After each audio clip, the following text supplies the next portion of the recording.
Okay. If you haven't watched part 1 yet, stop, pause, go watch it right now. The link is in the description. I am serious. Go. Because if you don't watch part 1, none of what I'm about to tell you is going to make any sense. And I need it to make sense. Because what I'm about to tell you is genuinely the most unhinged, most embarrassing, why would you do that, Zara, thing I have ever witnessed in my life. Like you guys. You remember how I accidentally texted my CEO, the most powerful woman in the building, at night, from her personal phone, to say I had a crush on her? Yeah, we are picking up right there. And if you are new here, first of all, hi, welcome. You are so lucky you found this channel. Please subscribe. It literally takes 1 second, and subscribing would mean everything to me, okay? Just one button. That is all I am asking. Okay, are you subscribed? Good. You are one of us now. There is no leaving. Now, let's get into it. Because trust me, you are not ready for what happens next. Monday was going to kill me. I did not sleep. Not properly. Not deeply. Not in any way that could be described as rest. I closed my eyes, I opened them. I checked my phone. I read the messages like there was a version of them that said something different. There wasn't. At some point I must have drifted off because my alarm went off and it felt like a personal attack. Monday. Of course it was Monday. I lay there for a moment staring at the ceiling, fully aware that getting out of bed meant facing reality and staying in bed would not change the fact that reality was already waiting for me. But before Monday, there was Saturday. Saturday passed slowly. I cleaned my room, which is what I do when I have energy I don't know what to do with. I reorganized my desk. I made a proper breakfast and ate it at the table like a person who had their life together. Then I called Nadia. She picked up immediately. I heard, she said. Jade told you. Jade told me last night at 2 a.m. I'm sorry. Don't be. How are you? I'm functioning. That's a low bar. It's the bar I have available right now. She almost laughed. Okay, tell me where your head is. I told her everything. The ceiling staring, the tea I didn't drink, the 47 readings of the message. All of it. Nadia listened without interrupting, and when I finished, she was quiet for a moment. I want to ask you something, and I want you to answer honestly, she said. Okay. If Monday morning was not happening, if there was no message, no meeting, no professional complication, what would you want? I didn't answer immediately. Because the honest answer required saying out loud something I had been moving around carefully for weeks. I'd want to know her, I said finally. Actually know her. Not just the CEO version. The person who replies at 7 a.m. and leaves coffee on desks and asks questions she doesn't have to ask. Nadia was quiet. That's your answer then, she said. That doesn't solve Monday. No, she agreed, but it tells you what you're walking in there for. I held my phone for a long moment after she hung up. She was right. I knew what I wanted. The question was what she wanted, and I wouldn't know that until Monday. Sunday, I did not look at my phone more than necessary. This was a lie. I looked at my phone constantly. I simply did not do anything with it. Jade made dinner. We watched something neither of us could fully concentrate on. We went to bed at a reasonable hour. I laid out my outfit for Monday, not the safe, neutral, professional clothes I had been wearing since day one. Something better, deliberately better, the kind of outfit that said I know what I'm walking into and I am showing up as myself, which was either confidence or the specific kind of chaos that comes from having nothing left to lose, possibly both. I told myself whatever happens today is information.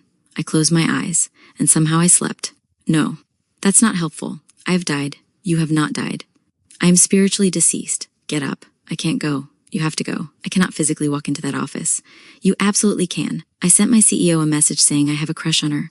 Yes, that is not something people recover from. People recover from worse? No, they don't. They do. Name one.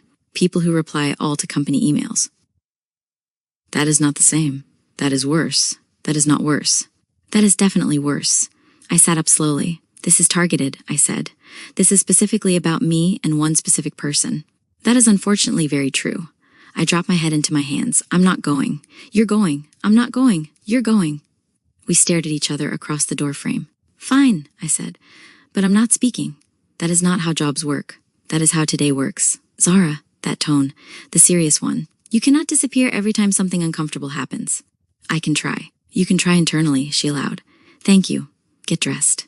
Getting dressed felt like preparing for something significantly more serious than a workday. Not dramatic, just important. Every decision felt like it mattered more than it should. I looked at the outfit I had laid out the night before. Then I looked at my usual safe clothes. Then back at the outfit. I wore the outfit. because I had nothing left to lose and I was showing up as myself. The office looked exactly the same when I arrived, which felt unfair. There should have been some visible sign that something had happened, a shift, a warning, a notice on the door that said do not enter if you have made poor life decisions. There was nothing, just the same building, the same glass, the same quiet efficiency. I walked in, badge, smile, normal, professional, functioning.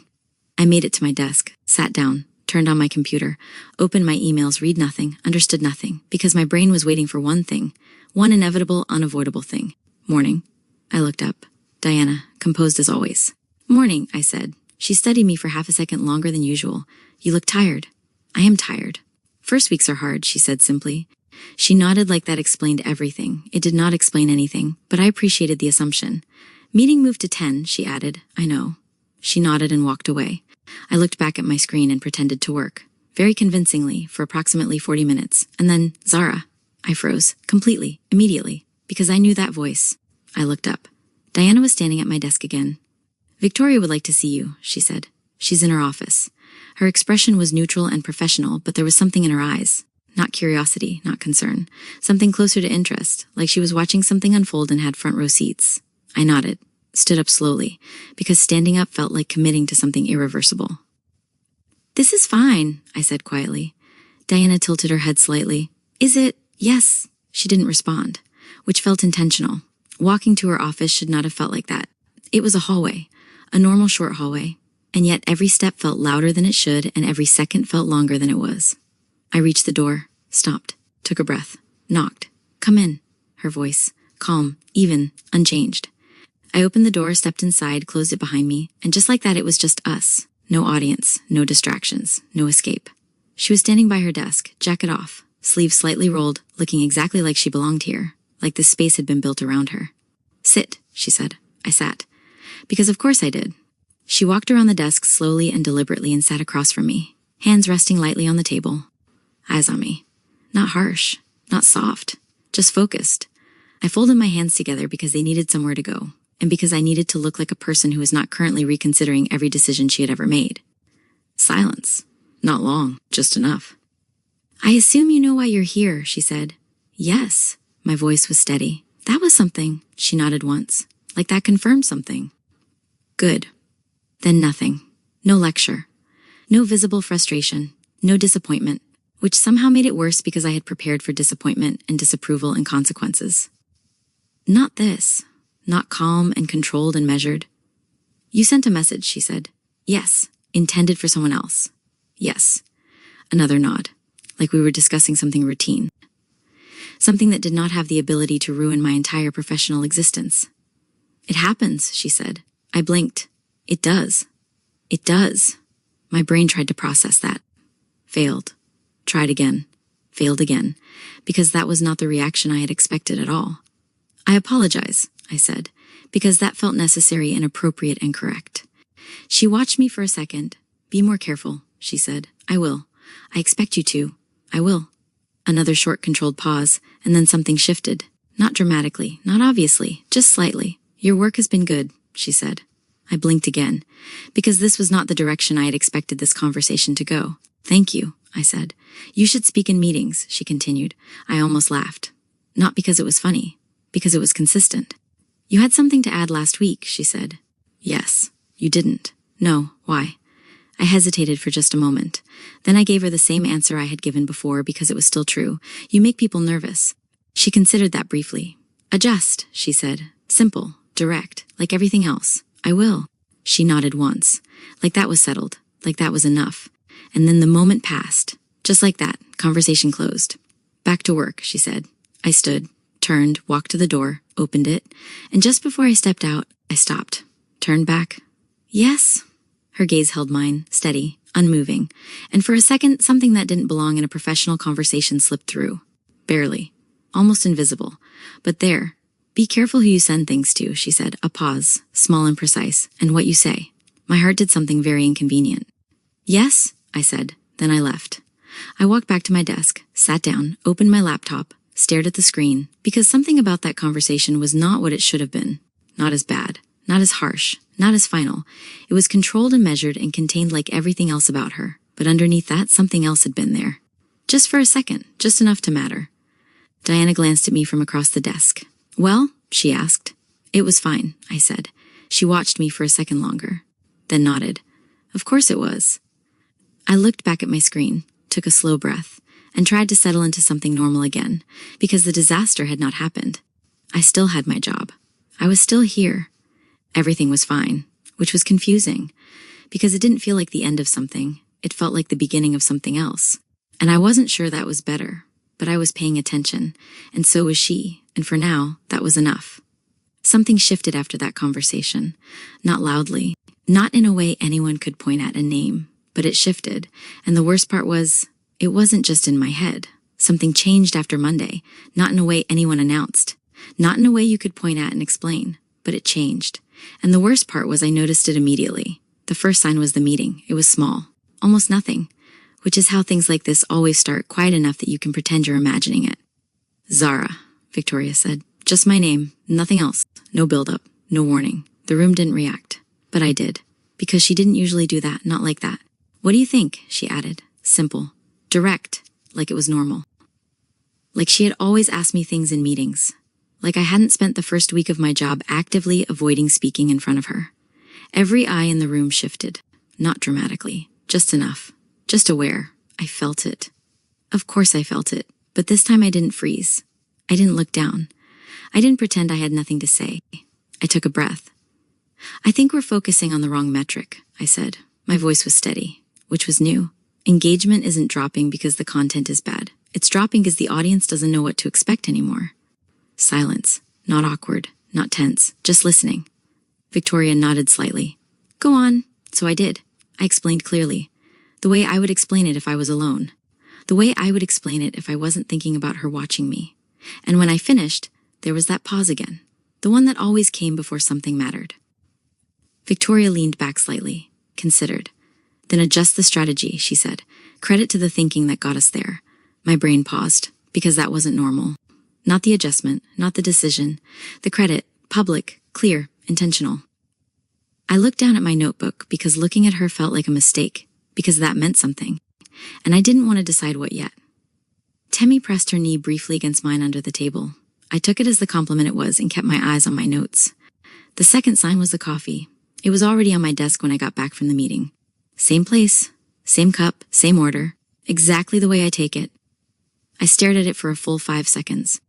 Second time, Temmie said from the desk across from mine. I looked up. What? She smiled, small, knowing. Second time it's appeared like that. I don't know what you're talking about. You do. I don't. You do.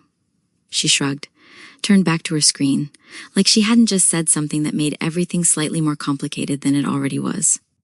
I looked back at the coffee carefully, like it might explain itself. It did not. I picked it up. It was warm in the way that meant it had been made recently, not sitting somewhere, made and brought, which meant she had thought about it before arriving. I took a sip. It was exact, which was worse, much worse. The third sign was Diana. Of course it was Diana.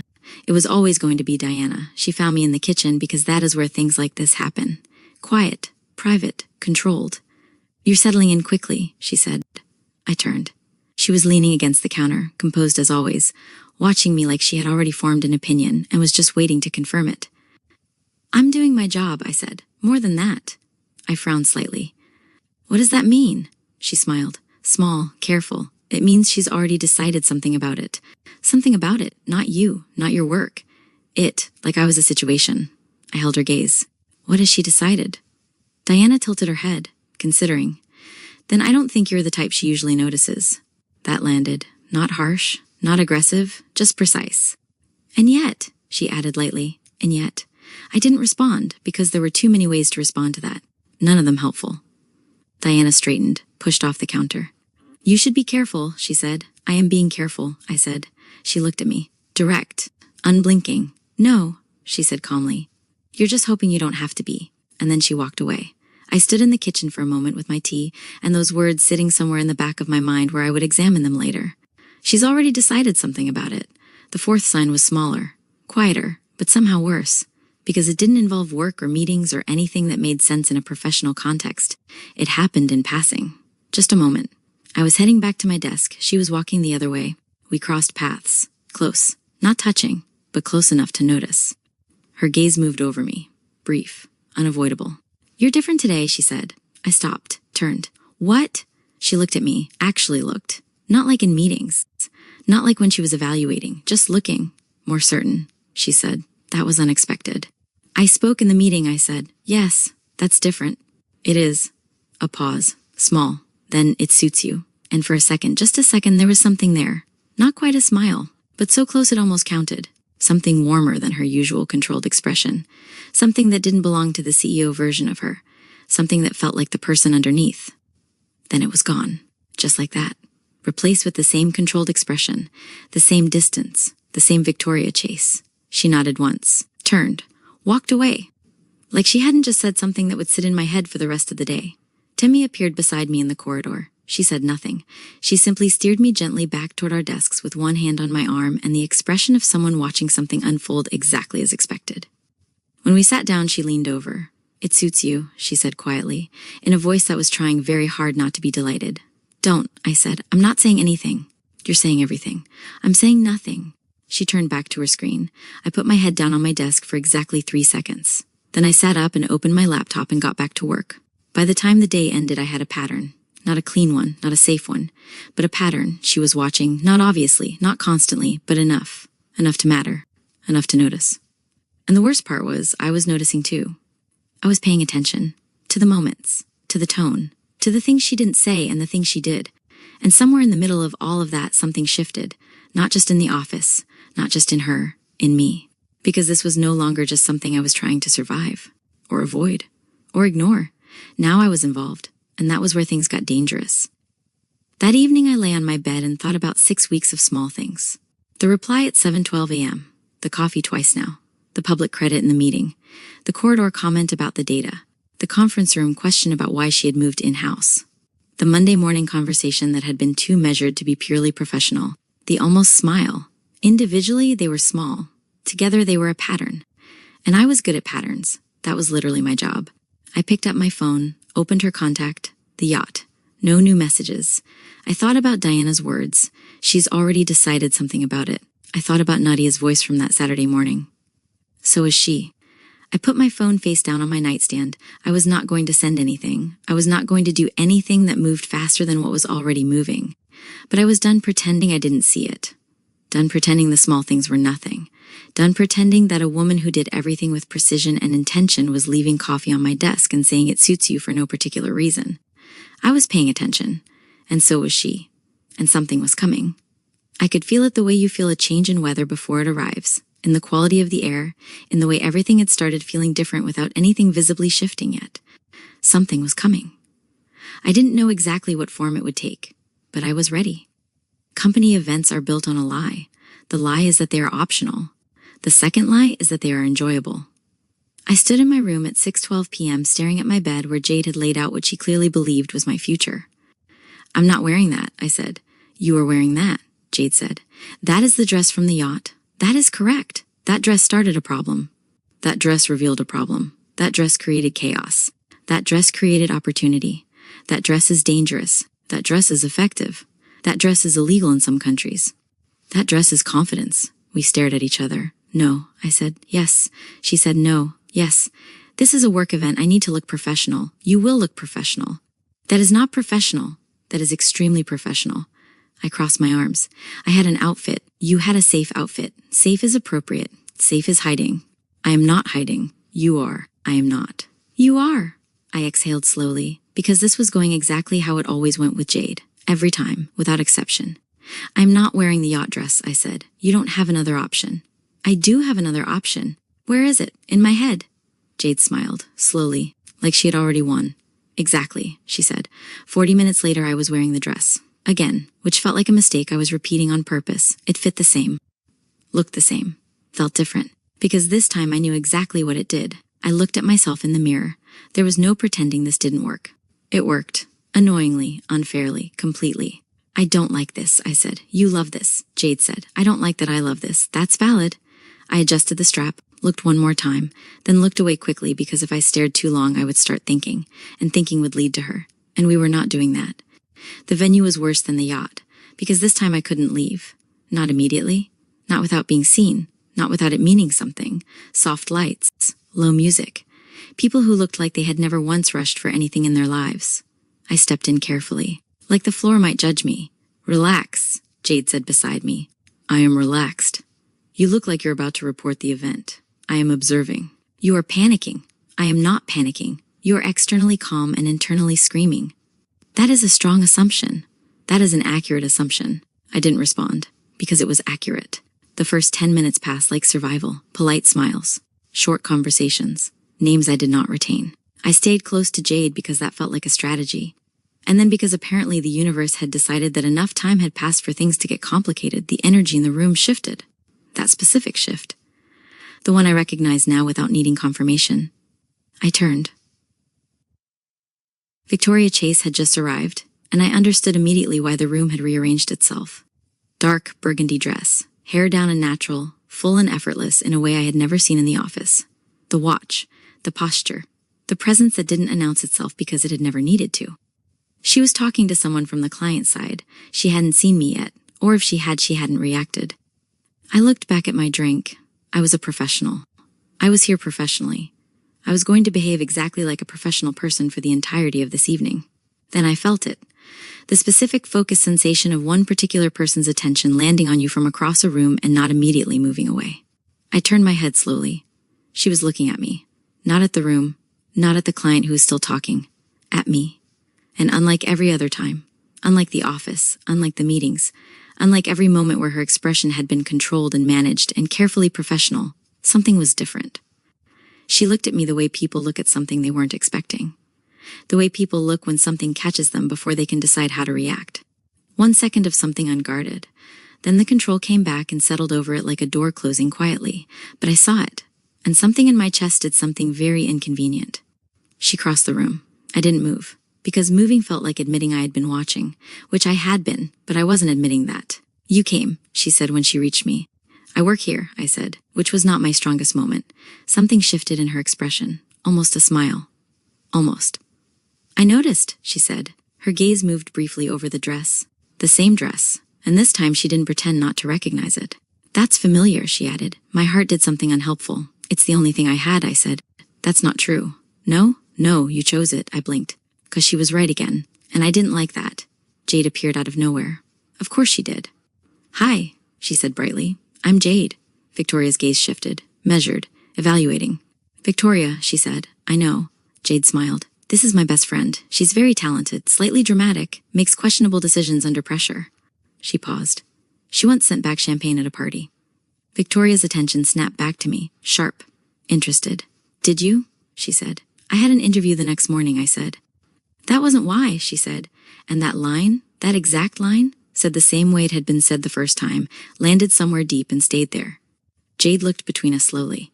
"Oh," she said quietly. "Oh, then I'm going to get a drink, far away from whatever this is." And she left, quickly, which was the most useful thing she had done all evening.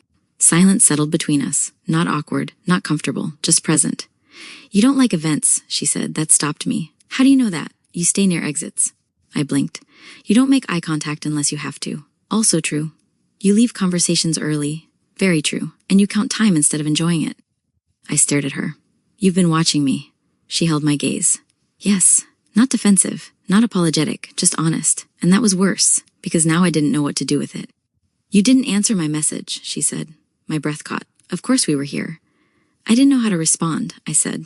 "That's fair," you said, noted. I did. That is not a normal response. It was controlled. It was terrifying. Something changed in her expression, not quite amusement, but close. "You weren't supposed to send it," she said. "I'm aware. And yet, a pause. "Here we are." "Yes," she said, "here we are." A silence stretched between us, longer, quieter, the kind that feels like something is about to be said. Then Victoria. Someone called her name from across the room. The moment broke, clean and immediate. She looked away, back to the room, back to being her. "Excuse me," she said. And just like that she was gone, pulled back into the event like it had claimed her. I stood there for a moment. Then I moved, away from the center of the room, toward the edge of the rooftop where the city stretched out below and the air was cooler and the noise was slightly less. I needed 30 seconds of not managing my expression. Just 30 seconds. I stood at the railing, looked at the city, breathed. "You moved. her voice from my left. Close. I turned. She was standing beside me, not in front of me. Beside me, like we'd both simply ended up here independently and were sharing the same section of rooftop. I needed air, I said. It's a rooftop, she said. It's all air. I needed this specific air. Something that was genuinely close to a smile this time. Closer than anything I had seen from her before. Fair, she said. We stood side by side looking at the city below. The event continued behind us like it existed in a separate version of the evening. And in this version, the quiet one, the rooftop one, the one where neither of us was performing anything, it felt different. She felt different. You're less managed out here, I said. She looked at me. You noticed. I notice things, I said. It's my job. Is that all it is? The question landed quietly, without aggression, without pressure, just honest. The way she said things when she wasn't being the CEO. I looked at the city. No, I said. It's not all it is. A pause. Long and loaded, and neither of us filling it with something smaller than what it actually was.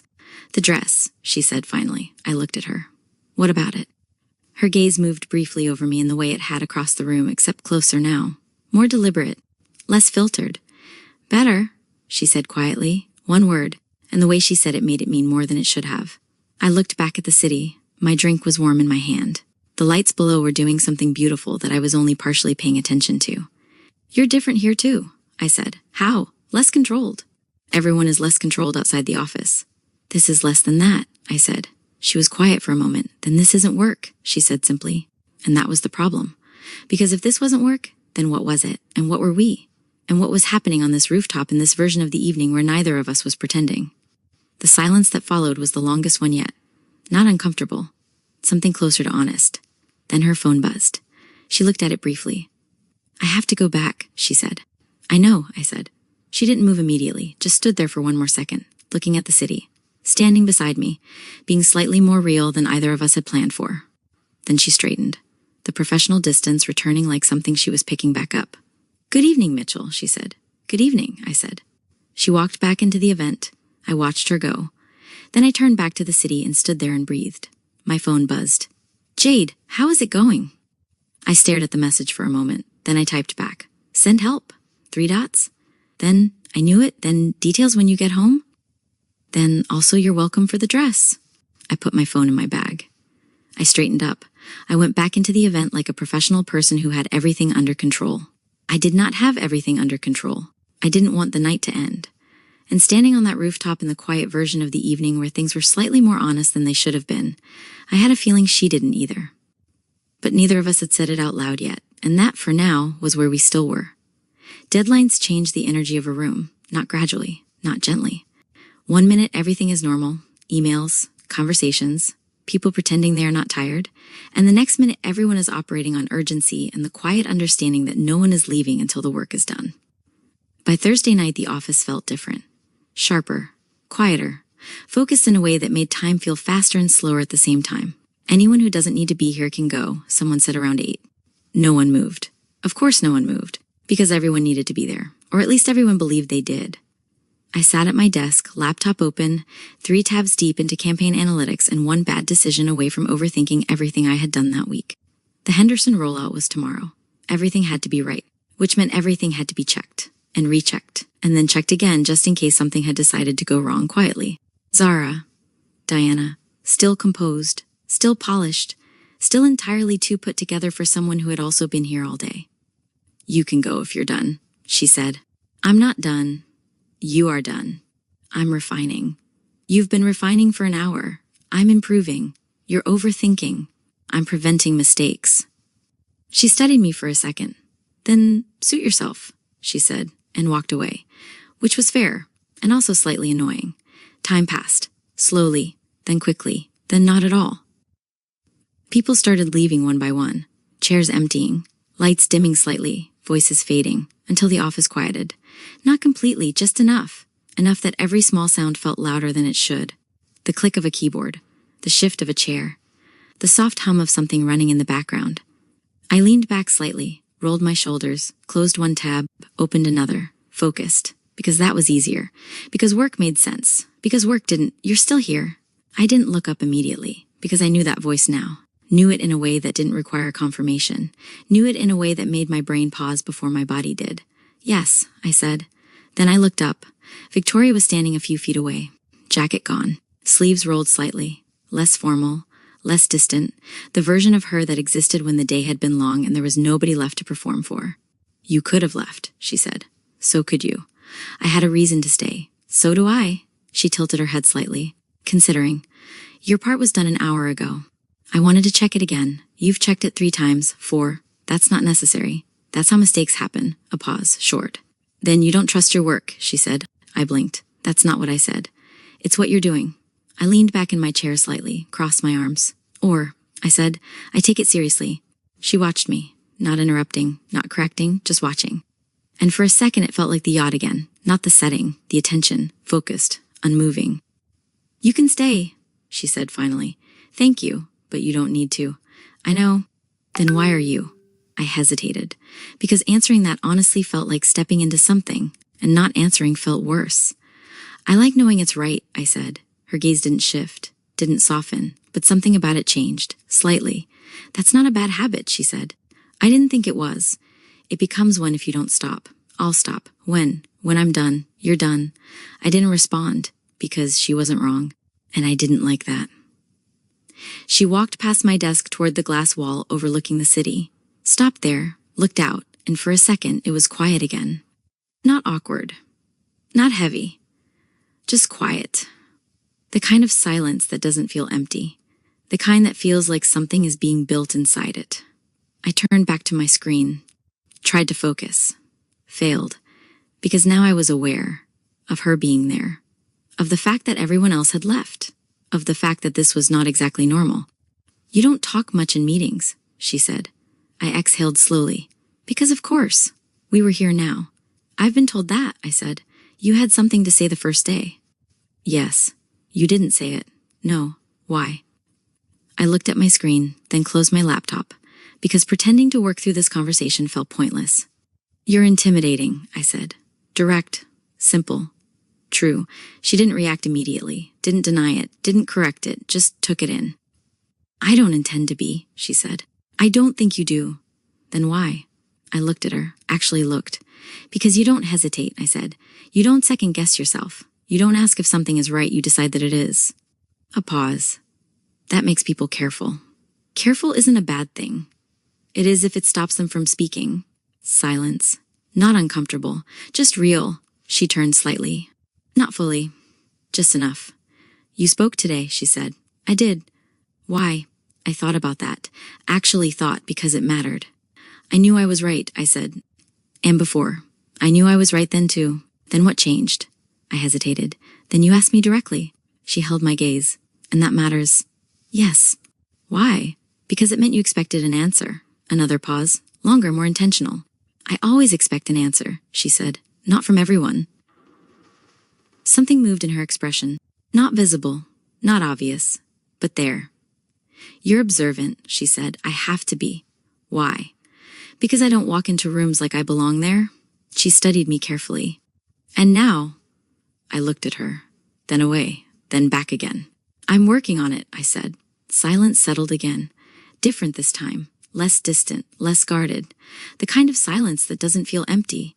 The kind that feels like something is being built inside it. You were different at the event, she said. I let out a quiet breath. Less terrified. Yes. Her voice was softer, not by much, but enough. Why? I smiled slightly without meaning to. I wasn't in the office. That's all it takes. That's not all it takes. Then what? I hesitated, because this answer felt dangerous, but I gave it anyway. You were different too. She didn't look away. How? Less controlled. That word again, and this time it stayed. A beat passed. That's not something I usually hear, she said. I'm not most people. That's becoming clear. There was something in that. Something quiet that made my chest feel different. She stepped forward. One step. I didn't move, didn't step back, didn't look away. That was the first mistake. Or maybe the first decision. Time stretched. Soft. Unrushed. Like neither of us was in a hurry to end it. Like this mattered. You sent that message, she said. And just like that we were back. But not in the same way. Not sharp. Not tense. Just acknowledged. I did, I said. You didn't mean to. I did not. And yet. A pause. Closer. Quieter. And was it true? She asked, my breath caught. Because there it was. Not hidden, not avoided, direct. And I didn't have a safe answer. I didn't know you then, I said. That wasn't the question. I know. Silence. Longer this time. Heavier. Then I don't know you now, I added. That's not true. It's not enough. She held my gaze, unmoving. And if you did, she said. If I did, what? If you knew me. I swallowed, because this was the edge. And I knew it. I'd want to, I said. Honest. Too honest, but true.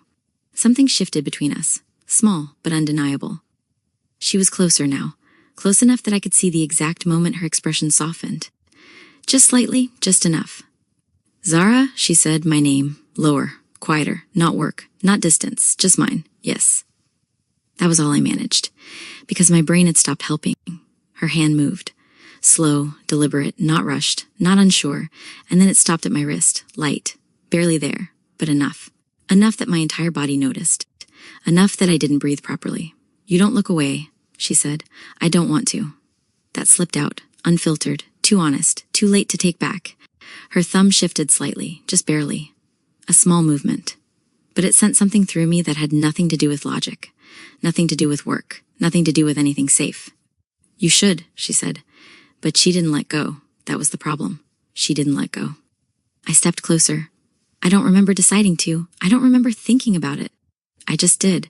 And now there was no space, no distance, no pretending this was normal. Her gaze dropped, briefly, to my lips. And that was it. That was the moment. The one you don't come back from. I felt it before it happened. That shift. That pull. That almost. Her hand tightened slightly around my wrist, not holding me back, not pulling me forward. Just there. And I didn't move. Didn't breathe. Didn't think. Because if I did, this would end. Her forehead almost touched mine. Almost. So close it felt intentional. So close it felt like if either of us moved just slightly. Silence. Heavy. Unavoidable. Everything held in that one moment. One breath. One choice. And for a second it felt like something might happen. Something real. Something that would change everything. Then, we can't do this. Her voice. Low. Controlled. But not steady. Not completely. Not this time. Then she let go. Stepped back. Clean, controlled, like it hadn't almost happened, like we hadn't both felt it. We both stepped back, not just physically, internally too, like we had reached a line neither of us was ready to cross. Not yet. I should go, I said. Yes. Neither of us moved for a second longer. Then I stood, picked up my bag, turned off my laptop. Good night, I said. Good night. I walked out. Didn't look back, because I knew if I did I might not leave. Outside the building, the city was cool and late and going about its business, entirely unbothered by what had just happened on the 14th floor. I called Jade. She picked up immediately. You're still alive. I'm alive. How was the late night? I stood on the pavement and thought about how to answer that. Jade, I said. What? She pulled my file before my interview was scheduled. Silence. She knew who I was the whole time. More silence. She said it's complicated and real. The longest silence yet. Then Zara, I know. She said real. I know Jade. Complicated and real. I know. That woman is. I know, I said. A pause. Then Jade's voice came back softer. Are you okay? I looked up at the building, at the 14th floor where one light was still on, where she was probably still sitting, looking at the city, being complicated and real in an empty office at nearly 11 p.m. I think so, I said. Come home, Jade said. I'm coming. I started walking, and I thought about a real smile I had never seen before tonight. And a word that meant more from her than from anyone else. And a hand at my wrist that had not let go until it had to. And a forehead that had almost touched mine in the quiet of an empty office. Real. This was not just work anymore, and we both knew it. That night I didn't sleep. Not because of panic, not because of stress. Because of everything else. Because of the conversation. Because of the way she had looked at me. Because of the question she had asked and the answer I had given. Because of how close we had come to something neither of us was ready to name yet, but both of us had felt completely, and somewhere in the middle of all of that one thought stayed. Clear, unavoidable, dangerous. This was not just work anymore, and we both knew it, and the line we hadn't crossed yet was getting smaller every time. I want to talk about Marcus Webb, not because he is important, not because he changed anything in any significant way. Not because what happened with Marcus Webb was dramatic or serious or anything that required real attention. But because Marcus Webb arrived on a Monday morning in the specific way that only people who have no idea what they are walking into can arrive, cheerfully, confidently, and with absolutely no awareness of the situation he was about to make significantly more complicated. New people change the balance of a room. Not loudly, not dramatically, just enough that you notice, enough that something feels slightly different even if nothing has technically gone wrong. His name had appeared on a company-wide email Friday afternoon. New senior content strategist, starting Monday, background in brand partnerships, highly recommended. I read it, filed it, forgot about it by Saturday morning. That was my first mistake. Monday arrived the way Mondays always arrived, without asking if this was a good time. I was at my desk by 8:30, tea on my left, laptop open, focused. Existing in the particular state of early morning work where everything feels manageable. At 9:15, the elevator opened and Marcus Webb walked onto the 14th floor. I knew this because everyone looked up. New person energy. The office equivalent of a head turn. He was fine. That was the honest assessment. Medium height. Broad shoulders. The kind of easy, confident smile that suggested he had never once in his life walked into a room and wondered if he belonged there. The specific energy of someone who was accustomed to being well received and expected this to continue. Diana crossed the floor to greet him. Introduction tour beginning exactly the way mine had, except with considerably less internal chaos. I watched for a moment, went back to my screen.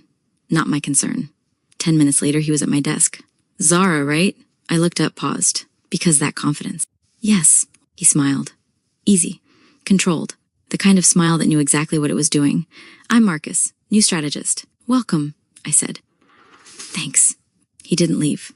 Which was the first sign. Most people introduced themselves and moved on. Marcus stayed. I've heard about you, he added. What? Relax, he said lightly. Good things. I am relaxed. You don't look relaxed. I am. You look like you're trying to decide if I'm a problem. I blinked, because that was uncomfortably accurate. I'm not, I said. You are a little. I'm not. You are. I'm not. He smiled slightly wider, like that had confirmed something for him. He came back at 9:45 when I was at the coffee machine. Oat milk, right? He said. I heard you mention it on Tuesday's call. I looked at him. That was my first week. I pay attention, he said simply. I looked at the coffee he had made without being asked. Then I looked at the version of that gesture that had appeared on my desk twice before from a different source. Then I looked at my screen and decided not to examine that parallel too closely. Thank you, I said, and went back to my desk. The second sign came shortly after. He leaned against the edge of my desk. Casual, like he had been there before. So you're the one she asked questions to. My brain paused. Who? Marcus gave me a very specific look. The CEO. That's work. That's attention. That's not attention. That's definitely attention. I looked back at my screen. I just do my job, I said. And she just notices you, he replied. Same sentence, different person, worse impact. The third sign was lunch. We ended up at the same table, not planned, just inevitable. Marcus sat across from me close enough to be in my space, not close enough to be inappropriate. Just intentional. You don't talk much, he said. I talk when I need to. That's dangerous. How? People like me take advantage of that. I looked up. People like you. Confident, he said, slightly annoying, very persistent. That sounds like a problem. That depends on who you ask. He smiled again. And this time it lingered. You're interesting, he added. That's concerning. Why? You don't know me. I'm getting there. That's also concerning. He laughed, soft, like this was fun, like I was fun, and that was new, unfamiliar, not uncomfortable, but not safe. And then Zara, everything shifted, instantly. Because that voice, I didn't need to turn, I did anyway. Victoria Chase, standing just behind Marcus, looking at me, not at him, not at the table, at me. Can I speak to you? Not a question, never a question, I stood, because of course I did. Marcus leaned back slightly, watching, interested. Too interested. We'll continue this, he said lightly. We will not continue this, I thought. I followed Victoria, her office, door closed, silence, familiar, and yet not the same. She stood by her desk, arms loose at her sides. The version of her that existed when she had something to say and was choosing exactly how to say it. You're settling in, she said. Yes, you spoke in the meeting. Yes, it was good. Thank you. A pause. Then who is that? My stomach dropped slightly. What? The new hire, Marcus. She nodded once, like she was filing that away. He seems comfortable. He is. He was very comfortable. There it was. That slight shift, subtle, controlled, but present. He talks to everyone like that, I said. He doesn't talk to me like that. That was not expected. He just got here, I said. That's not an explanation. It's his personality. And you. My breath caught. Because that turn. What about me? You didn't move away. Silence. Because that was true. I didn't need to, I said. No. Her gaze stayed on me, unmoving. But you also didn't want to. That was not professional. That was not neutral. That was something else entirely. I was being polite, I said. You're not polite like that with everyone. My brain paused. Because she was right. Again.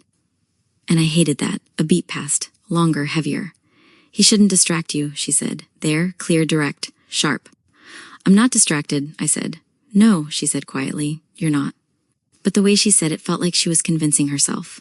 Not me. I left her office with my thoughts slightly out of place. Again. Marcus was still at his desk when I got back. He looked up immediately. Well, he said, fine. That didn't look fine. It was fine. That was not fine. I sat down, opened my laptop, stared at nothing.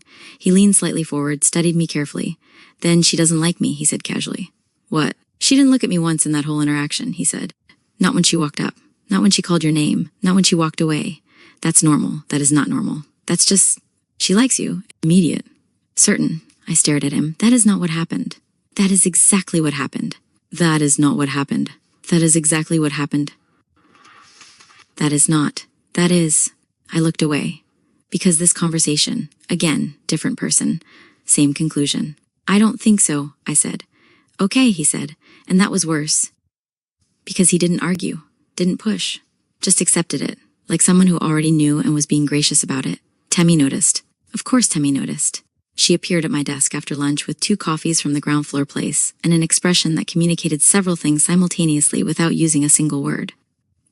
The walk through this morning, she said quietly, when she came past your desk and you were talking to Marcus. It was a work conversation. I know that. She set 1 coffee down in front of me. She paused, Temmie said, still not quite looking at me.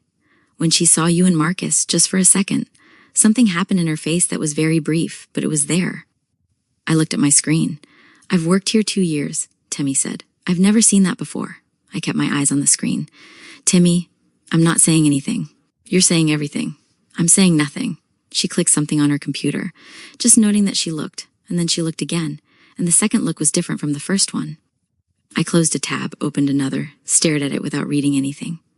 It means nothing, I said. Temmie smiled at her screen. Of course, she said. Diana found me in the kitchen at 3 p.m. Of course she did. She poured her coffee. I made my tea. The specific silence of a conversation that neither person had technically initiated. He likes you, she said, without preamble, without pretext. He's being friendly. He looked up how you take your coffee. He overheard. He filed it and acted on it, Diana said. That's not friendly. That's interested. I said nothing. I'm not judging, she said. He's good at his job. He's personable. A pause. I just think there is already a complicated enough situation on this floor. Adding another variable seemed worth noting. I looked at her directly. What complicated situation? She held my gaze for a moment, then she picked up her coffee. The one everyone on this team can see except apparently the 2 people in it, she said pleasantly, and left. I stood in the kitchen for a long moment. Then I sent Nadia a voice note. I need to talk tonight, she replied in under a minute. I know, come over. Nadia's apartment was quiet and ordered in the way that felt like a deep breath after a long day. I sat on her sofa with tea that tasted better than any I made at home and told her everything. Marcus and the coffee. The lunch. Victoria appearing. The office. He was very comfortable. You didn't move away. He shouldn't distract you. Nadia listened without interrupting. When I finished, she was quiet for a moment. Tell me about the late night, she said. You already know about the late night. Tell me again. I told her again. Shorter. The key parts. Complicated and real. The real smile. I'd want to. Nadia was quiet. Then she likes you, she said. I looked at my tea. Not as an observation, she continued. As a fact. She has been showing you for weeks in the specific way very controlled people show things. Carefully, deniably, but consistently. The coffee. The direct questions. The event. The late night. A pause. Today. Today might have been. Today was not nothing, Nadia said firmly. She walked past you and a man who was paying attention to you and something changed in her expression. Temmie saw it. Temmie is not dramatic. I held my mug in both hands. So what do I do? About Marcus? About all of it? Nadia thought for a moment. Marcus is not a problem, she said. He is a distraction. He is easy and uncomplicated, and part of you is responding to that because what you actually want is not easy and not uncomplicated, and requires courage you haven't fully committed to yet. That landed direct and true. That's very accurate, I said. I know. And also annoying. I know that too. I leaned back against the cushions. She said complicated and real, I said quietly. She smiled like that. And then today she looked at me talking to Marcus and something changed in her face. Yes, Nadia said. That means something. It means everything, Nadia said simply. It means she is paying attention to who pays attention to you. The controlled, careful thing she has been doing has a limit, and Marcus found the edge of it without trying. I looked at the ceiling. She's my boss, I said. I know. This is genuinely complicated. I know. Nadia looked at me steadily. But can I ask you something? Yes. When she came to get you at lunch today, what did you feel? I thought about it honestly. About turning and seeing her standing there. About following her without hesitation. About sitting in that office and feeling everything she said land in places it shouldn't be landing. Like I needed her to know it wasn't anything, I said. Like I wanted her to understand that Marcus was nothing, that there was no reason to. I stopped. No reason to what? Nadia said quietly. I looked at my tea. No reason to look like that, I said, like it bothered her. Nadia nodded once, the nod of someone who had been waiting for exactly that answer. You don't get compared unless you matter, she said. That landed, harder than everything else, because it made too much sense. She noticed him noticing me, I said. She noticed immediately, Nadia said, and she acted on it. Today was not professional behavior. Today was personal. She felt something and the control slipped just enough for it to show. A pause. That's significant. For someone like her, that is very significant. I thought about that for a long moment. About complicated and real. About he shouldn't distract you, said like a decision. About the second look Temmie had seen. What do I want? I said quietly, not really asking, more thinking out loud. Nadia let the silence sit for a moment. Then you already know, she said. I thought about the yacht, the wink, everything since, everything that hadn't happened yet. And underneath all of it, one thing, simple, honest. The same answer every time I stopped running from it long enough to hear it. Her, I said.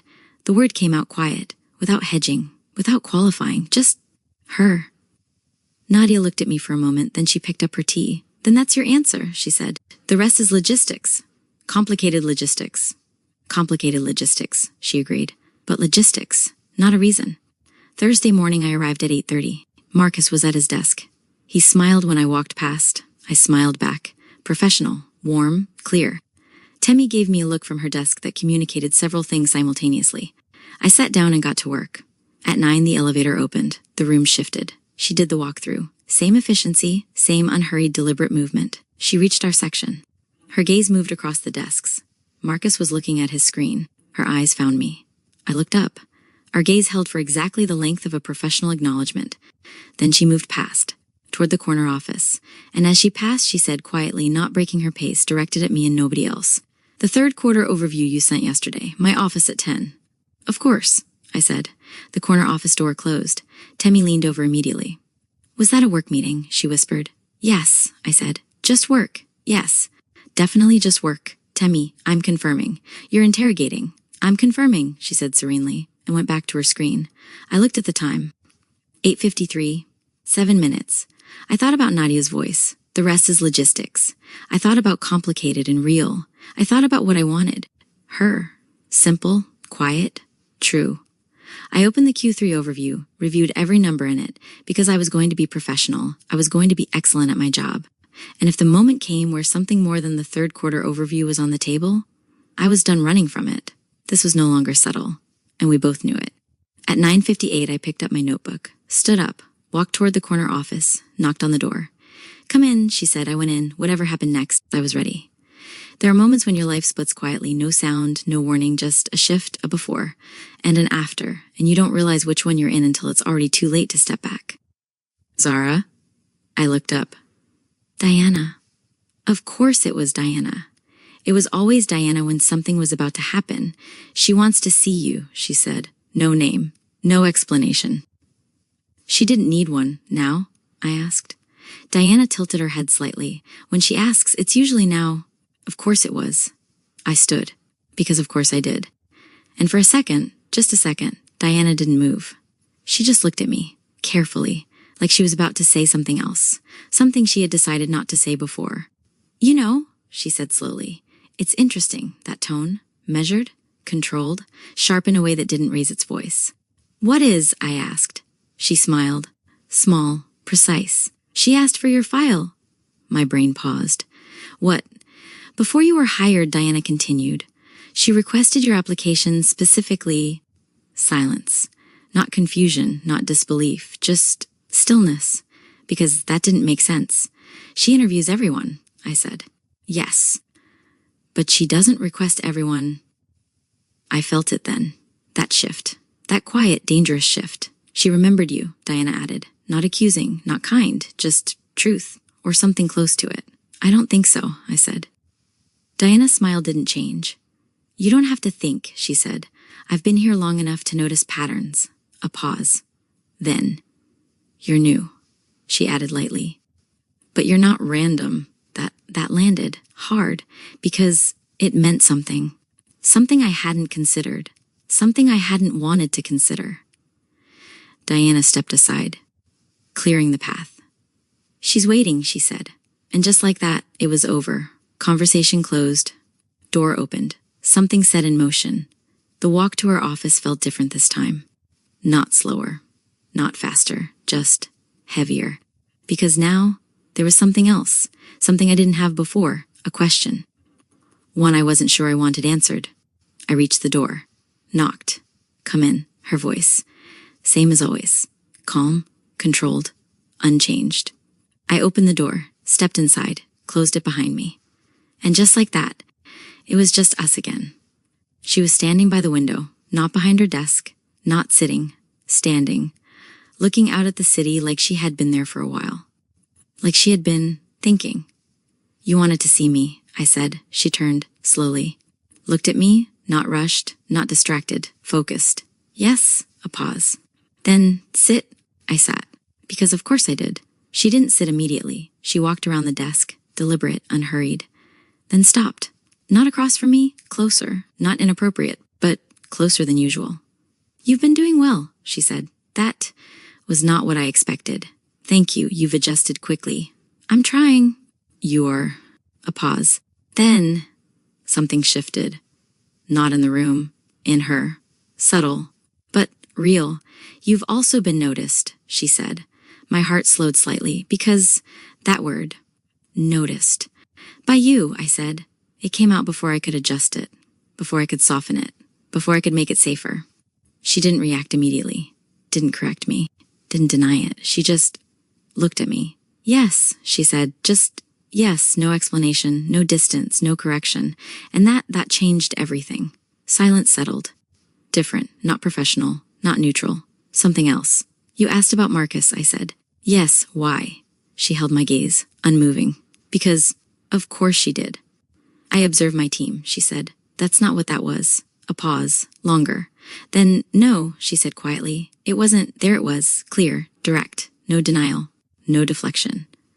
My chest tightened, because we were here now. No space to hide, no safe version of this conversation. You told me he shouldn't distract me, I said. Yes. Why?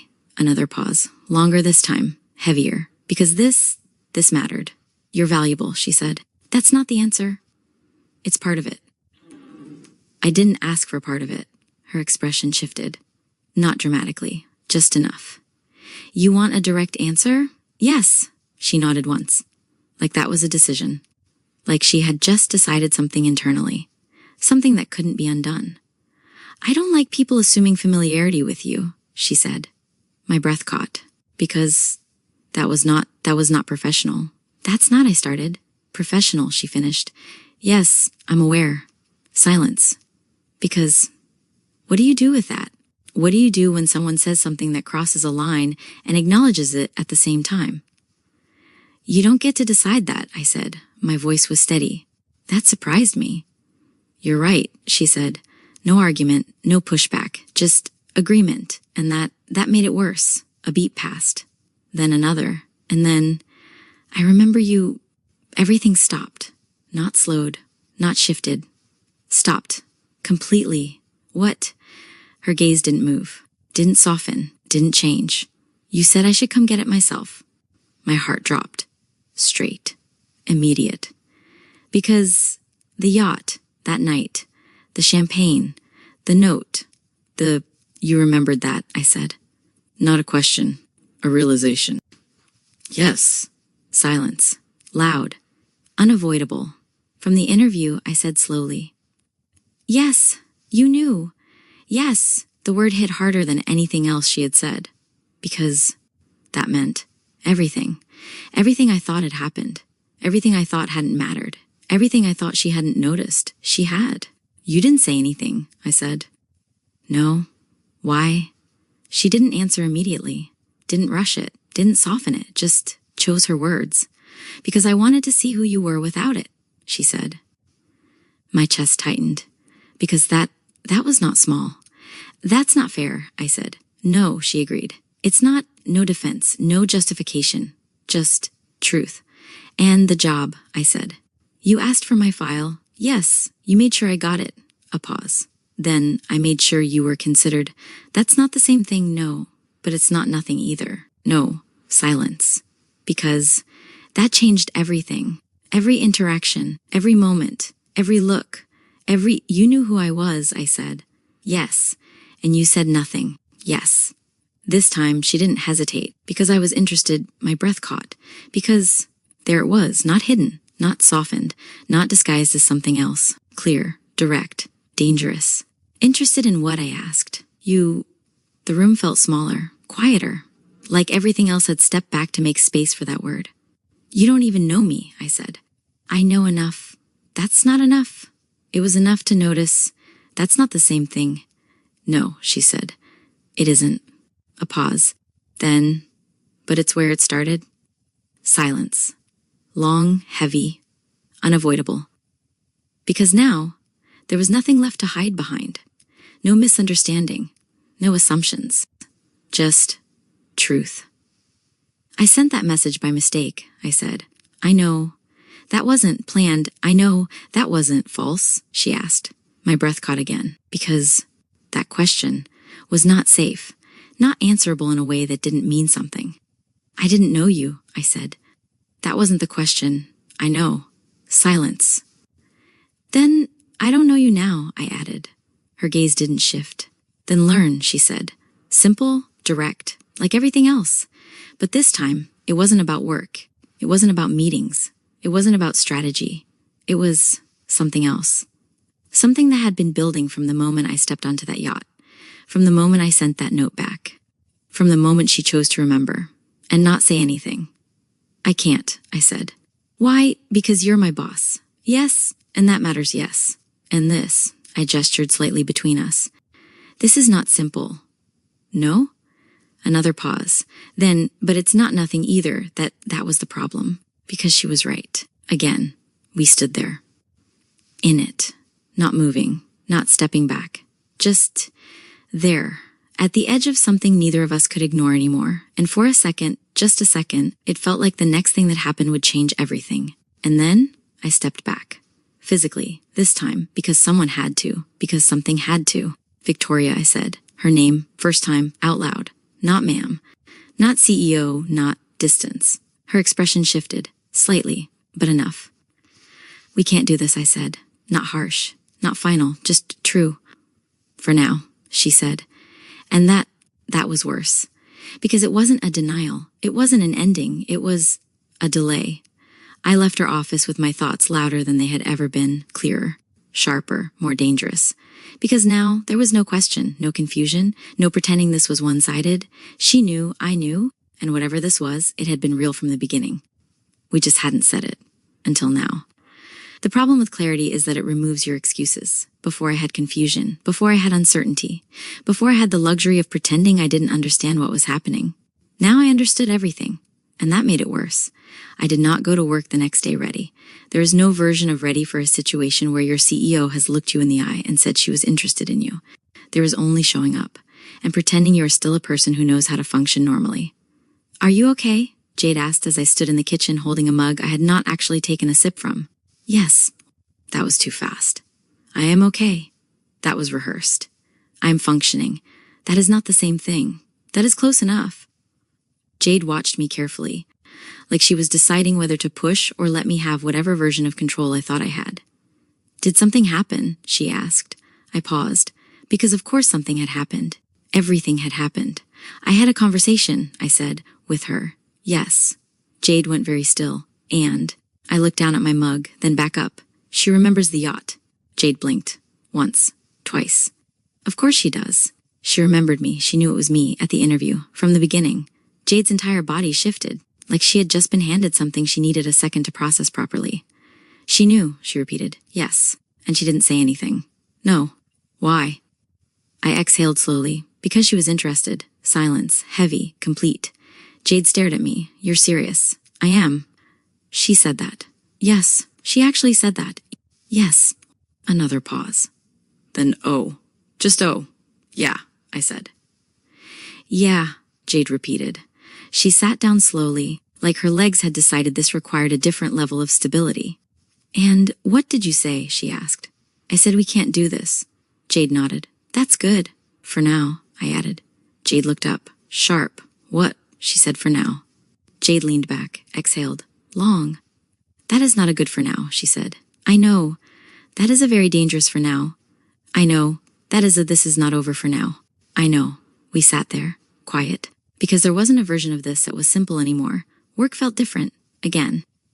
But this time not because something had shifted subtly, because something had been said, out loud, clearly, irreversibly. And now every interaction had context. Every look had meaning. Every pause had weight. I walked in, sat at my desk, opened my laptop, and tried to act like nothing had changed. Morning, Diana said. I looked up. Morning. She studied me, longer than usual, more carefully than usual, like she was looking for something and maybe finding it. You look different, she said. That word again, different. I didn't sleep, I said. That's not what I meant. I didn't respond, because I knew what she meant, and acknowledging it would make it worse. Diana held my gaze for a second longer, then nodded, like she had confirmed something, and turned away.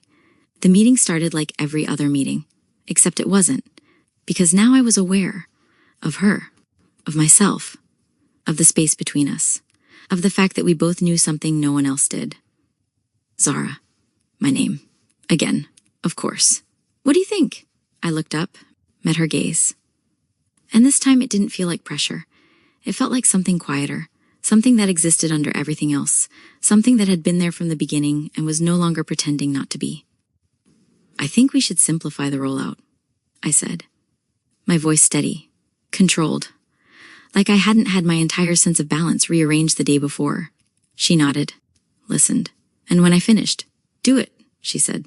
Simple, direct, like always. Except her gaze held mine for half a second longer than it needed to, and that was enough. By midday I needed air. Not dramatically, not urgently, just space. I stepped outside, stood by the edge of the building, let the noise of the city settle into something manageable. You're thinking too loudly. I closed my eyes, because of course. Do I ever not? I said. Nadia stepped beside me, calm, predictable, exactly what I needed. Tell me, she said. I didn't hesitate, because there was no point. She said she was interested. Nadia nodded. Like that confirmed something she had already suspected. And she knew about the yacht. She remembered me. She chose not to say anything because she wanted to see who I was without it. Nadia was quiet for a second. Then that's not entirely unreasonable, she said. I turned to her. What? It's controlled, calculated, but not unreasonable. She manipulated the situation. She observed the situation. That's not better. It's not worse either.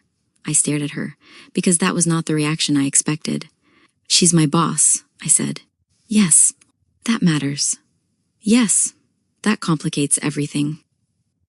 Yes, and you're calm about this. I'm logical about this. That is not helpful right now.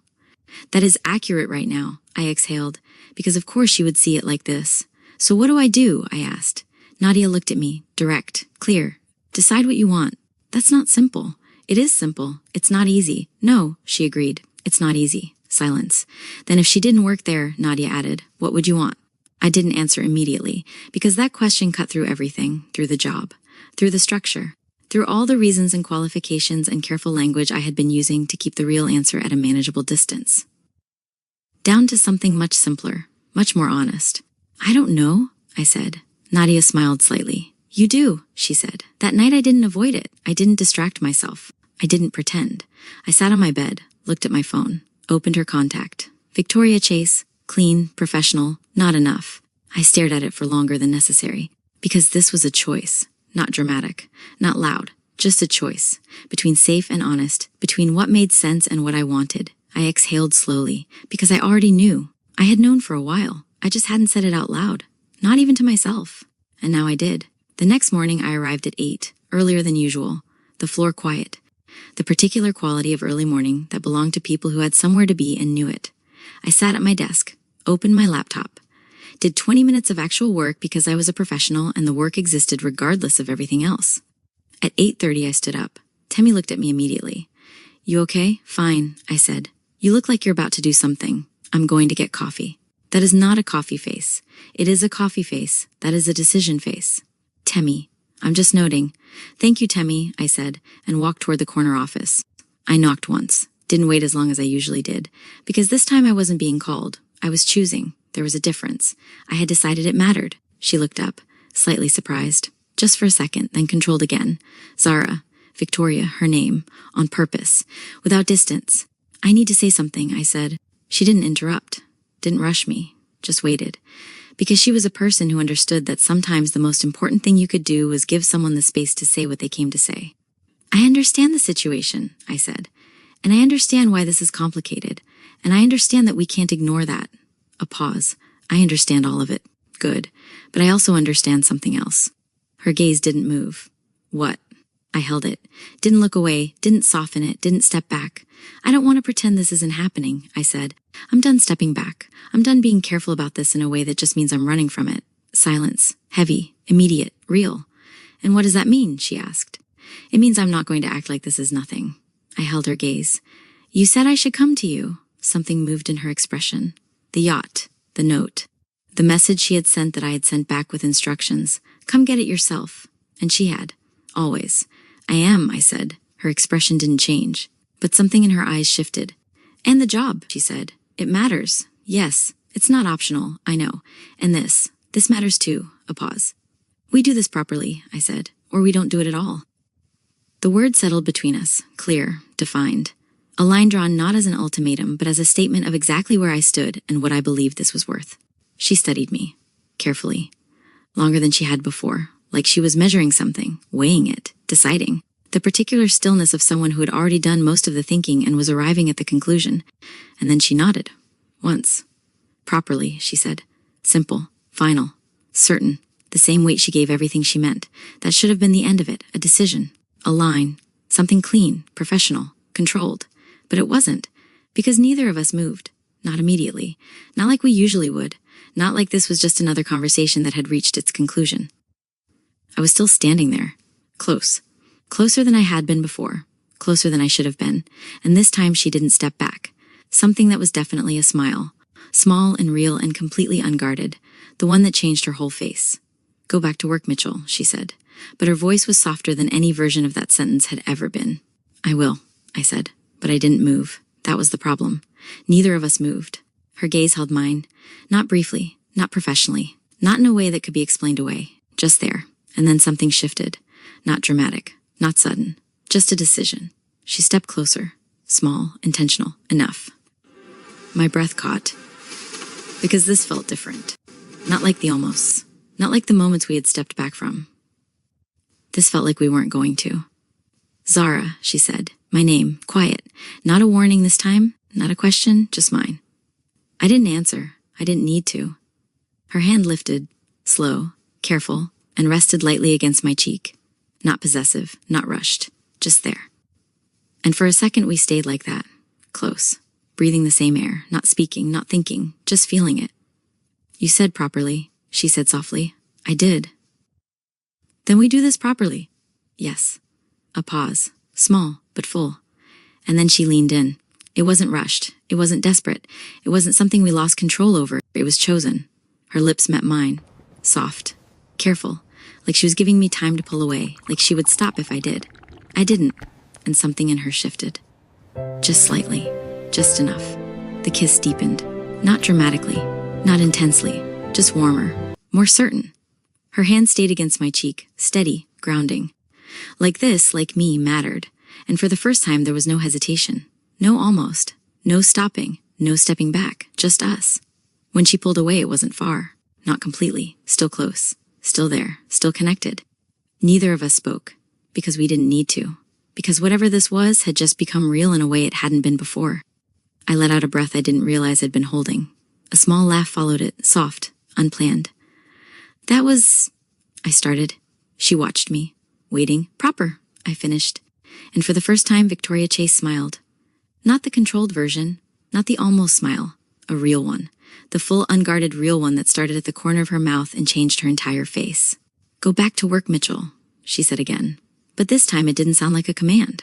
I turned, finally. Walked to the door, opened it. And just before I stepped out, I glanced back.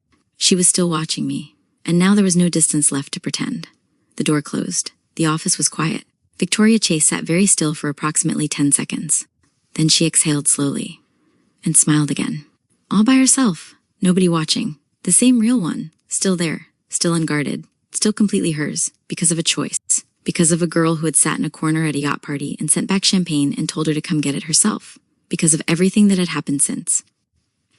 And she looked at the city outside her coffee and got back to work, with that smile still there, still real, still hers. I stepped out into the office. Everything the same. Nothing the same. Temmie looked at me immediately. You get your coffee? I sat down, opened my laptop. Something like that, I said. And this time I didn't even try to hide the smile. Later that night alone, I thought about everything. The yacht, the interview, the message, the moment she said I remember you, and the moment I said I'm not pretending this is nothing. And how somewhere in the middle of all of that, this had become something real. Not perfect, not simple, not easy, but real. And for the first time, that didn't scare me. Not enough to walk away. Not enough to pretend. Not enough to choose safe over honest. I closed my eyes, exhaled slowly, and let one final thought settle. Clear, steady, certain. This wasn't the end of the story. It was the beginning of something better. I want to tell you how Jade found out, not because it happened dramatically. Not because it was a big announcement or a formal conversation. It happened the way most things in my life happened accidentally on a Saturday morning while Jade was eating cereal. 3 weeks had passed since the corner office. 3 weeks of figuring it out properly. The HR disclosure filed cleanly. The reporting line restructured. The specific careful attention that two people give something when they have decided it matters enough to do it right. 3 weeks of small things that were different from all the small things before. A coffee with a note now. 2 words. Good morning. A message at 7 a.m. on a Tuesday that had nothing to do with work. Just thinking about the houseplant conversation. Did the surviving one have a name? I had replied immediately. His name is Gerald. He has survived 3 droughts and 1 incident involving Jade and a watering can. He is resilient. 3 dots.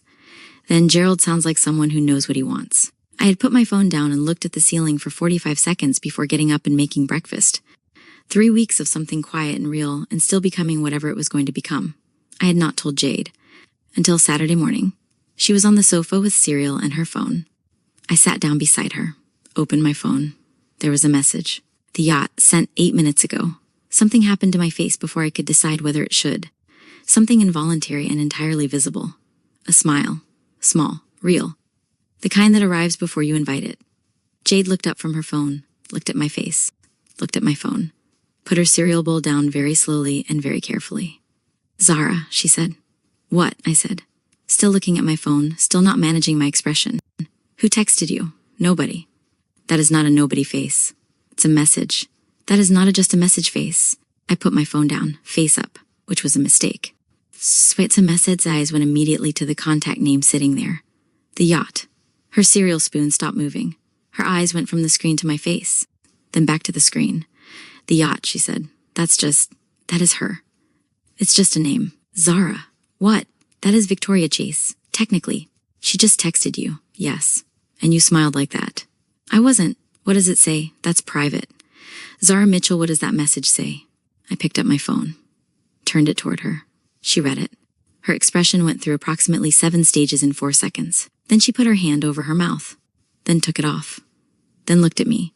She said, good morning, Jade said. Yes. Just good morning. Yes. And you smiled like that. I said nothing, because she was right. Because a good morning from Victoria Chase on a Saturday had bypassed every defense I had and landed exactly where it was supposed to. "How long?" she said. "About 3 weeks. 3 weeks. It's been 3 weeks and you didn't tell me." I needed it to be real first. It was always real. "Jade, 3 weeks, Zara. I'm telling you now." "You're telling me because I saw the contact name. I was going to tell you when. This morning counts as soon. This morning counts as accidental." She stared at me. "Then I'm calling Nadia," she said. "She already knows." Jade froze. "She already knows." I told her the Monday after. Nadia knew before me.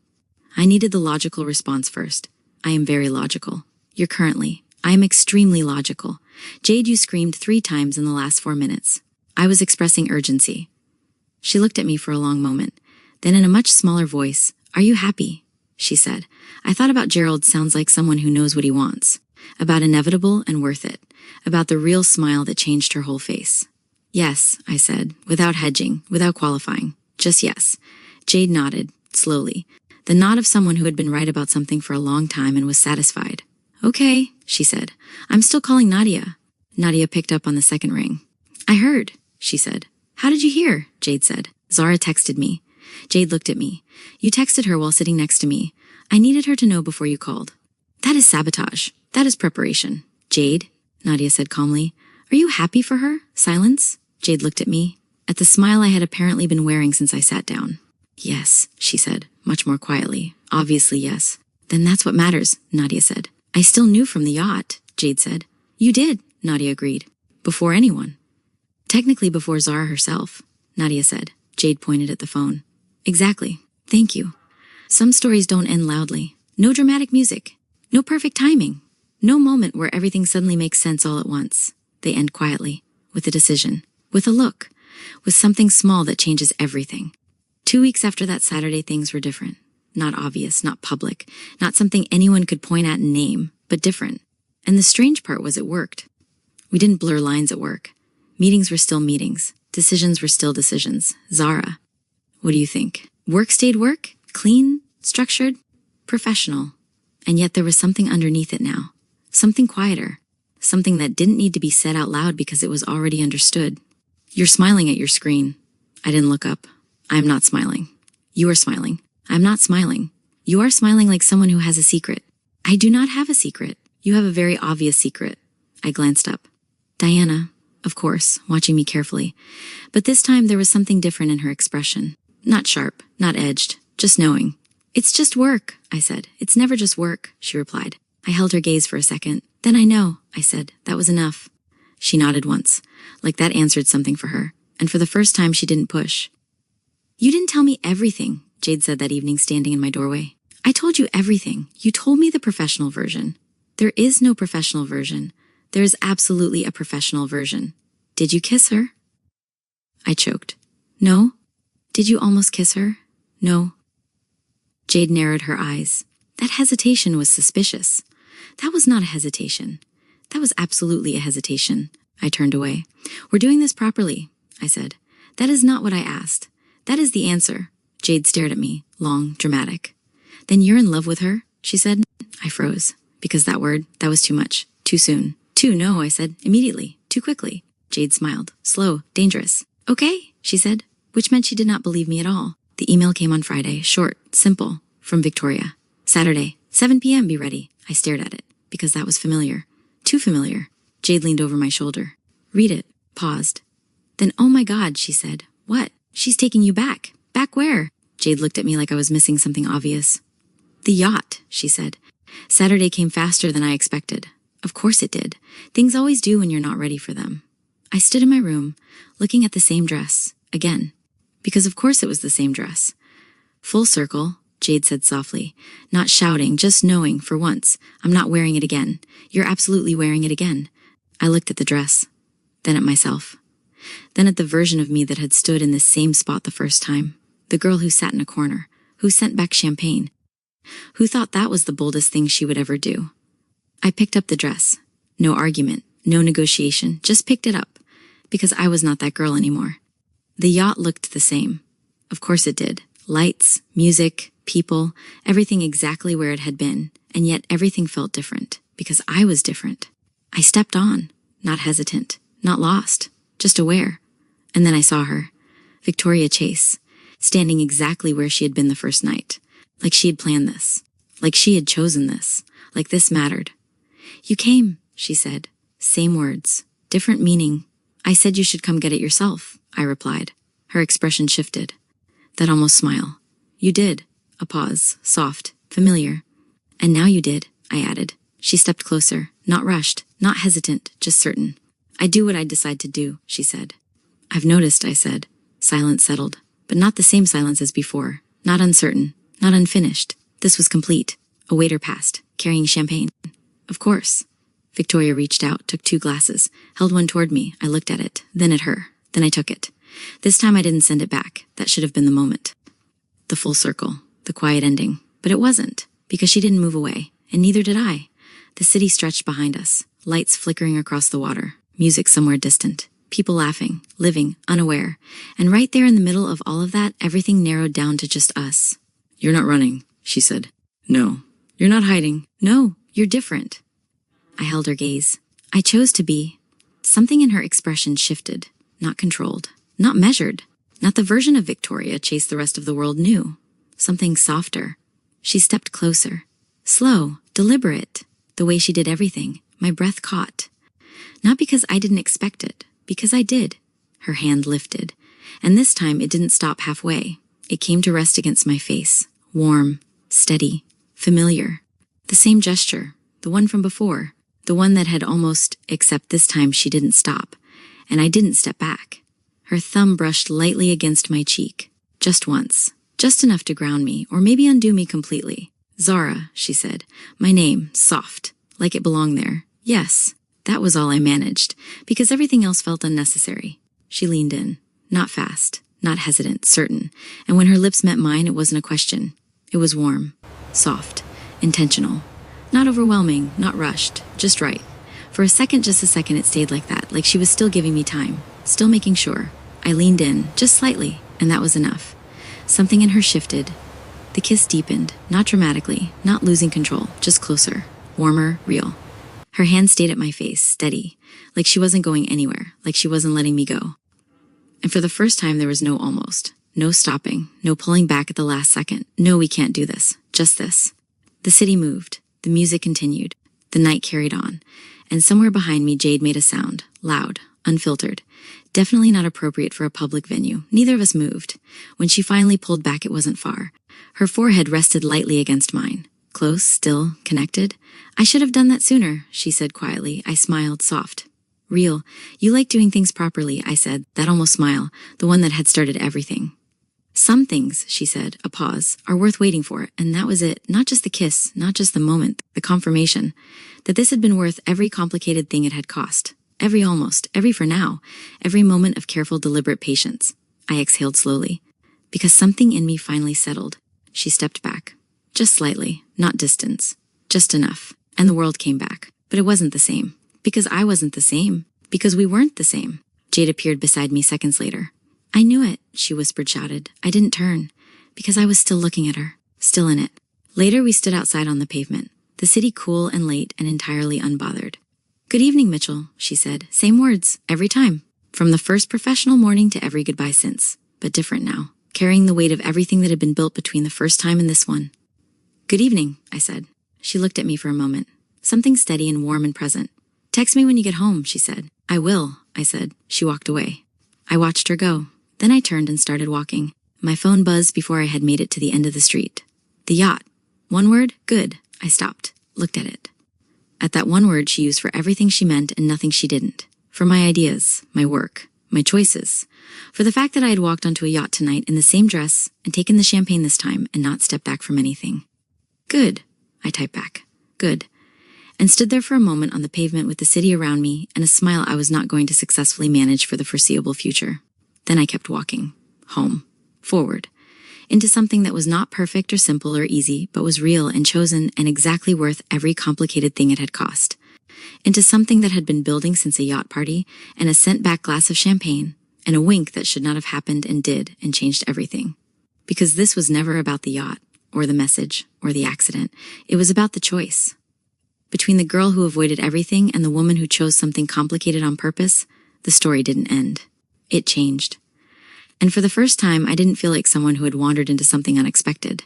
I felt like someone who had chosen it and been chosen back. And that, exactly as she had said from the beginning, was inevitable. And that's a wrap on today's story. I hope it got you. I hope you laughed. I hope you felt something, because that's exactly why we're here. If you're new to GL Yuri Tales, welcome. You found your people. We drop brand new original GL stories Tuesday, every Thursday, and every Saturday. So hit that subscribe button and turn on your notifications so you never miss a story. Thank you so much. Until next time, take care of yourselves. And remember, the best love stories are always the complicated ones. See you soon.